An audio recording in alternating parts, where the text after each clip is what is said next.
kukabidhi basi hili, naomba niwashukuru sana wale wote ambao walichangia kwa ajili ya kukamilisha lengo langu hili. Amezamini kwa kuwa nilikuwa na dhamira njema, ndugu zangu, milioni 170 niliweza kuichangisha ndani ya wiki mbili. Leo namshukuru sana Mwenyezi Mungu kuitimiza ahadi yangu ile niliyoahidi ndugu zangu African Sports. Lakini tumshukuru Mungu zaidi, maana mara ya kwanza tulisema tutanunua Costa, lakini Mungu amejalia tumekwenda kununua gari kubwa zaidi ya Costa. Klabu hii kwa sisi kushirikiana wote Wanatanga na wana African Sports, tunahitaji irudishe ukubwa wake.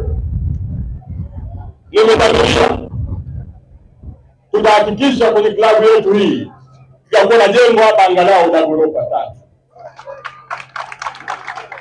Tutahakikisha klabu hii ya African Sports inakuwa na uwanja wake tena wa kisasa.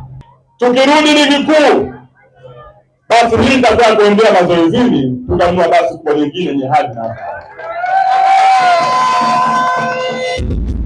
nikisema huwa namaanisha ninachosema. Anayesema yule alikuwa maneno tu ya kisanaa, mwambie aliahidi Costa, lakini leo ameleta kata. Tukisema tunaweza kujenga jengo hapa la ghorofa 3, tunaweza. Tumeunua, lakini imekatia bima ndogo ya kutoka Dar es Salaam na kufika hapa. Lazima tuikatie bima kubwa, hatuwezi jua ya Mungu. Na nimeulizia ile jamaa bima yake si chini ya milioni 10 kasoro kidogo hivi, au 10 na kidogo tu. Nitawakabidhi leo African Sports na milioni 10 kwa ajili ya bima hiyo hapa.